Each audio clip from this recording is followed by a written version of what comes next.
Welcome to back. In previous lecture, we discussed about the structure of the microsporangium and microspores.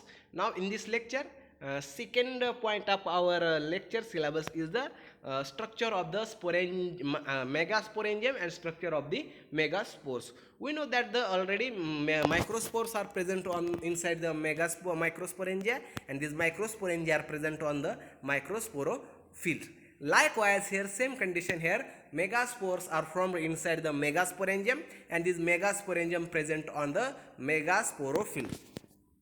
Now the megasporangium is short structure. As you see the structure, this megasporangium, this is the megasporangium having like microsporangium. This megasporangium is a short stalk. This having the short stalk and pellar lobed structure due to the presence of globular megaspores. This having the pellar lobed structure. This having like this. This is the having pellar like structure, having stalk. Structure due to the presence of globular microspore. This having the globular microspores, therefore they are having the pellar like structure. It appears trilobed structure. We can see that this appear like a trilobed structure. It is larger than the microsporangium. Structure of the megasporangium is larger than the microsporangium due to the presence of large megasporangium, and this megasporangium is a globular structure and larger than the microsporangiums. This point clear? Then this is the actually structure of the megasporangium. Okay, first of all we see the structure of this megasporangium. This is having the this is a very short stalk we can see here. Then this megasporangium looking like a pellar having globular. This is a looking like pellar like structure. ट्रायलॉबेट म्हणले त्यांनी तिथं 3 lobe आहेत. Okay, due to the presence of the globular megasporangium you can see that here the large megasporangiums are present. These are the 3 large megasporangium having thick wall. This having the thick wall. Then here the sporangium wall we can see. This is the third 3 layers. First layer, then this is the middle is the second, and third is like 3 layer is present. Okay, outer layer is the function is giving the protection. Middle layer it is known as the tapetum. This give the nourishment to the developing spores, and inner is the short one layered structures. Then here is also ligule is present. Okay, by the enlargement of the enclosed megaspore, the mature megasporangium assume 4 lobed forms, each lobe enclosing a megaspores. By the enlargement of the megasporium, due to the size of the enlargement, that is a megasporangium, the mature megasporangium assume 4 lobed forms. These are mature megas. As you see the structure of the mature megasporangium assume of 4 lobed form. They looking like they are having the 4 lobe. Okay, you can see that 1 lobe, second lobe, third lobe, and fourth lobe. Looking like the 4 lobes, and each lobe enclosing a megasporium, and this each lobe consists of these megaspores. Both megasporangium and microsporangium are stalked. We can see both megasporangium and microsporangium having a stalk-like structures. In both the cases, as you see in both the cases of the microsporangium and megasporangium, the wall of the mature sporangium is 2-layered. The wall is having 2-layered wall. Microsporangium also having 2 layers, outer and inner. Here megasporangium having 2 layers, outer and inner, and inside that tapetum is present, which secrete the nutrition for the developing spores. The wall of mature sporangium is 2-layered. The outer layer of the wall is composed of thick walled columnar cell having chloroplast in them. Okay, as you see the outer layer of wall, outer layer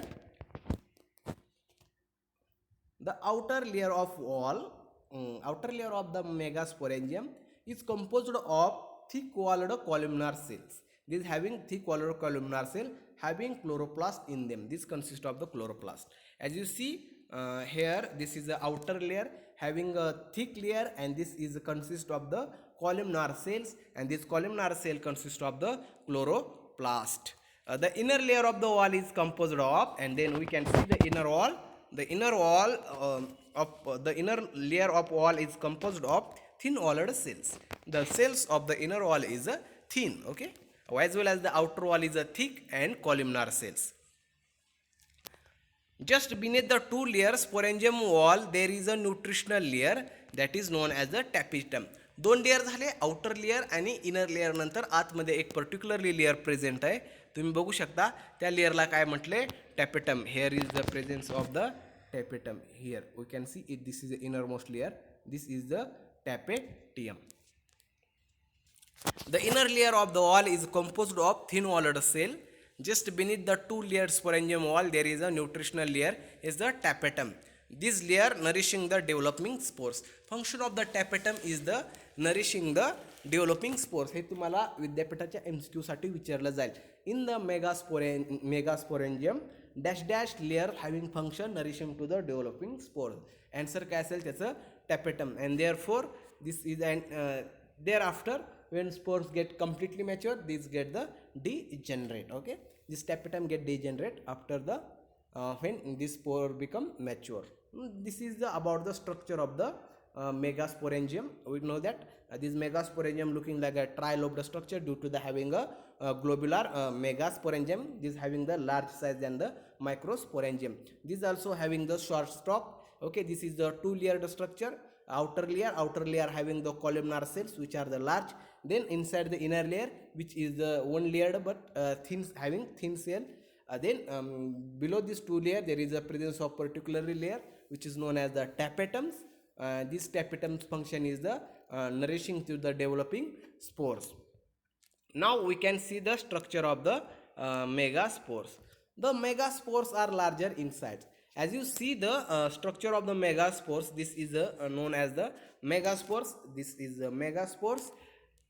These megaspores are larger in size. This having the larger than the microspore. These megaspores are larger in size. They are tetrahedral in shape. These having the tetrahedral. We can see that there are 4. 1, 2, 3, 4. This is known as the tetrahedral. They are tetrahedral in shape. The outer wall has a distinctive triradiate ridge. On the megasporangium, this outer wall having a distinct triradiate ridge. It is uninucleated. This having the only one nucleus with granular cytoplasms. As you see the structure of this having 4-lobed structure. Outer wall is a thick. Okay, it is uninucleated. This is the only one nucleus with granular cytoplasm. This having the cytoplasm with the granular cytoplasm. Cytoplasm has rich reserve food material as oil and nitrogenous material. These cytoplasms inside the megasporiums are rich in reserve food material, that is oils, and this having the nitrogenous material. The outer wall is the exhant. As you see this is the outer layer. It is known as exhants which are the very thick. Okay, as compared to the entine. It is thick and ornamented. This also having ornamentation. The outer wall is a exhant. It is thick and ornamented. The inner wall is a entine and it is a thin. As you see the inner wall is known as the entine and this is a very thin. In some species, middle layer mesenchyme is present between the exhant and entine. In some species of the Selaginella, middle layer is also present which is known as the mesenchyme, but here is the absent. Okay, this is regarding to the structure of the megasporium. Here important point is first is these megaspores are large in size. Large in size as compared to the microspores. Okay, the megaspores are larger in size. They are tetrahedral in shape. These microspore having tetrahedral in shape. Third point is the outer wall has distinct triradiate regions. This outer wall has a distinct triradiate regions. On the as you see the outer layer that is ornamented having a triradiate ridge. Okay, for the when this triradiate ridge dehisces, germination tube come outside. This megasporiums is uninucleated. This megasporium is uninucleated with granular cytoplasm. Inside that there is a granular cytoplasm is present. This cytoplasm has rich in reserve food material. This is the rich in reserve food material as oils and nitrogenous material. The nitrogenous material and oils are present inside the cytoplasms. The outer wall is known as the exhant. It is a thick and ornamented, and the inner wall is the entine and it is a thin. In some species, middle layer is known as a mesenchyme. It's present between the exhant and entine. Okay, this is the about the structure of the micro megaspores. Okay, I hope you can understand all this concept of what is a megasporangium, what is a megaspore, structure of the megasporangium, structure of the megaspores. Okay, in next lecture we see the germination of this spore. We can stop here.